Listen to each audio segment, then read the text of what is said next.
കൃഷ്ണേ, അപ്പൊ ആ കൂട്ടര് വെറുതെ വന്നതല്ലടി. ആ സത്യവതി മൂർത്തിയും നിന്നെ എന്തോ ചെയ്യിക്കാൻ വേണ്ടി വന്നതാ. ആ അങ്ങനെ ആദ്യമായിട്ട് ആ ഗാഥയെ കൊണ്ട് നമുക്കൊരു ഉപകാരം ഉണ്ടായി. അവളല്ലേ ഇത്? അതേണ്ണ.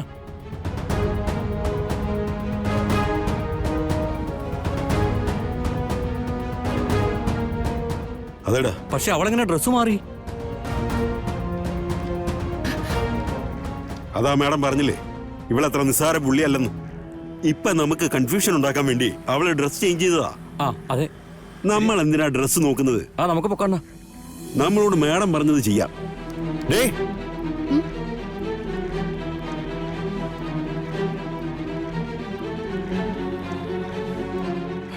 നിക്കളി.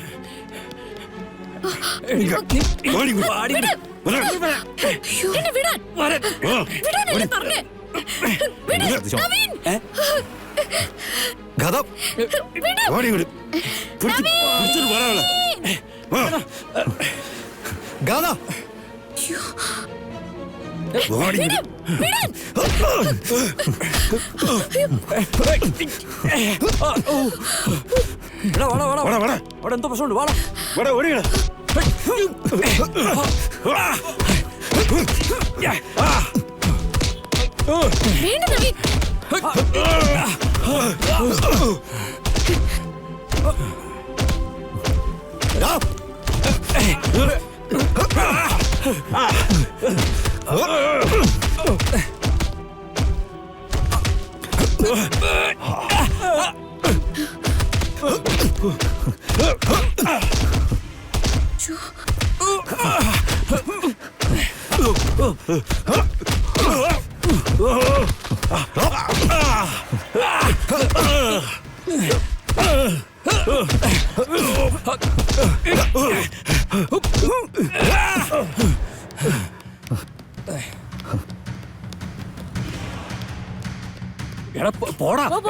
അങ്ങോട്ട് പോടാ. ചെല്ലേ, അങ്ങോട്ട് ചെല്ലേ.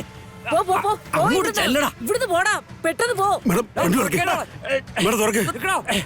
സാറേ തുറക്ക് സാറേ. വണ്ടി തുറക്കുന്നത്. അയ്യോ അയ്യോ.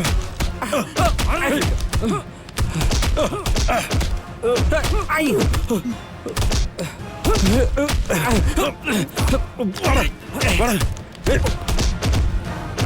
നവീൻ,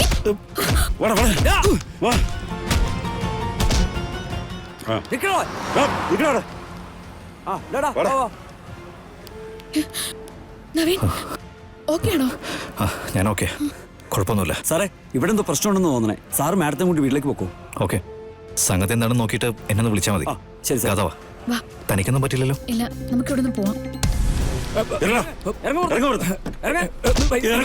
അയ്യോ, ഒന്നും ചെയ്യല്ലേ, ഒന്നും ചെയ്യല്ലേ. ഞങ്ങൾ ഒന്നും ചെയ്തില്ല. ചെയ്യല്ലേ, ഞങ്ങളെ വെറുതെ വിട്.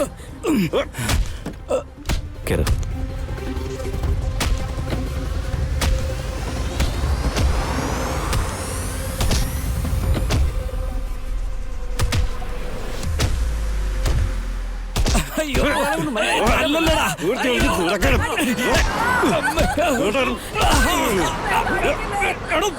കൃഷ്ണേ, അപ്പൊ ആ കൂട്ടര് വെറുതെ വന്നതല്ലടി. ആ സത്യവതി മൂർത്തിയും നിന്നെ എന്തോ ചെയ്യിക്കാൻ വേണ്ടി വന്നതാ. ആ അങ്ങനെ ആദ്യമായിട്ട് ആ ഗാഥയെ കൊണ്ട് നമുക്കൊരു ഉപകാരം ഉണ്ടായി. എന്തായാലും മൂർത്തിക്കും സത്യവതിക്കും ആവശ്യത്തിന് കിട്ടി.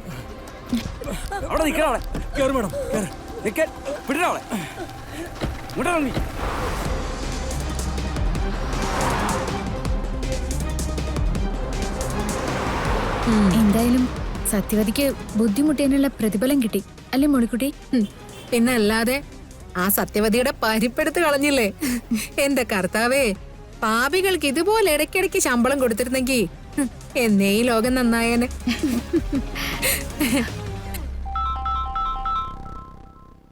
ആ ഹലോ മോളെ. മമ്മി എവിടെയാ മോള്? മമ്മി, ഞാനും നവീനും കൂടെ ഒന്ന് പുറത്തിറങ്ങിയതാ, വെറുതെ ഒരു ഡ്രൈവിന്. പ്രശ്നമൊന്നുമില്ലല്ലോ?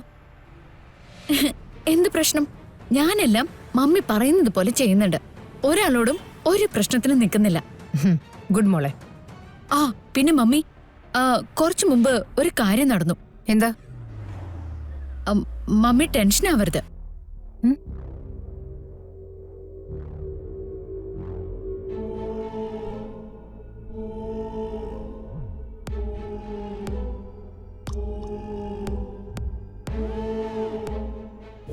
ഡേ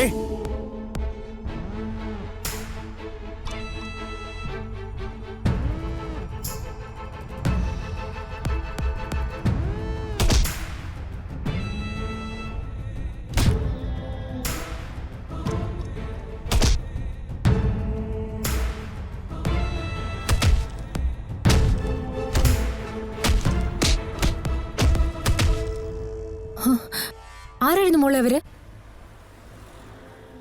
അതൊന്നും അറിയില്ല മമ്മി. നവീന്റെ ബിസിനസ് ശത്രുക്കൾ ആരെങ്കിലും ആണോന്ന് ഞാൻ ചോദിച്ചു. അതൊന്നും അല്ലെന്നാ നവീൻ പറയുന്നത്. പിന്നെ എനിക്ക് തോന്നിയ ഒരേ ഒരു ചാൻസ് ആരാ? ആ വേറെ ആരാ, അവിടെ തന്നെ ആ കൃഷ്ണ. ദേ, ഇനി അങ്ങനൊരു കാര്യം മനസ്സിൽ ഉറപ്പിച്ച് അതിന് പകരം വീട്ടാനായിട്ട് ഇറങ്ങണ്ട. ശരി, ഞാൻ ഇനി പകരം വീട്ടാനൊന്നും ഇറങ്ങുന്നില്ല. പക്ഷെ എനിക്ക് ഉറപ്പാണ് മമ്മി, അവളല്ലാതെ മറ്റാരും ഇത് ചെയ്യില്ല. ഞാൻ നവീനോടൊപ്പം മനസമാധാനത്തോടെ ജീവിക്കുന്നതേ അവൾ അംഗീകരിച്ച് തരില്ല.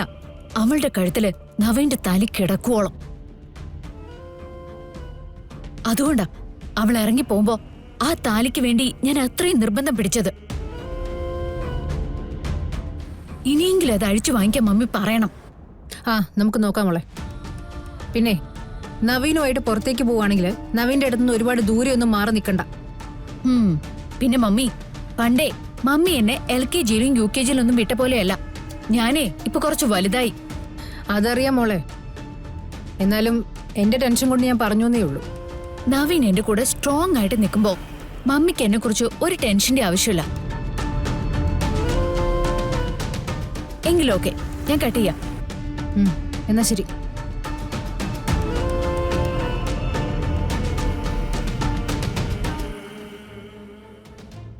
സിനി, ഗാദിക്ക് നവീനും നേരെ ഒരു ആക്രമണം ഉണ്ടായിരുന്നു. ആരാണെന്നൊന്നും അറിയില്ല. ഗാദമോള് കരുതിയിരിക്കുന്നത് കൃഷ്ണ അവളെ ദ്രോഹിക്കാനായിട്ട് ചെല്ലുന്നു. അങ്ങനെ ആയിരിക്കാൻ ഒരു സാധ്യതയില്ല. പക്ഷെ അത് ആരാണെന്ന് കണ്ടുപിടിച്ചേ പറ്റൂ. അങ്ങനൊരു കൂട്ടരെ വിടണമെങ്കിൽ അതിന്റെ പിറകിൽ അയാൾ തന്നെയായിരിക്കും, ആ ശ്രീനിവാസൻ. ജയിലിൽ കിടന്നുകൊണ്ട് ആ ചേച്ചിയെ വിട്ട് ചെയ്യിപ്പിക്കുന്നതൊക്കെ അക്കാര്യത്തിൽ ഒരു സംശയമില്ല. മാം, എല്ലാത്തിനും മുൻകൂട്ടി നമ്മളൊരു ഉത്തരം കണ്ടുപിടിച്ചാ ചിലപ്പോ നമുക്ക് വലിയ അബദ്ധം പറ്റിയെന്ന് വരും. അയാളുടെ കാര്യത്തില് എനിക്കങ്ങനെ കണക്കുകൂട്ടലുകളൊന്നും തെറ്റിയിട്ടില്ല സിനി. അയാളത് ചെയ്യും. കാരണം ഏതവസ്ഥയിൽ കിടന്നാലും അയാളുടെ ആവശ്യം എന്റെ കണ്ണീരാ.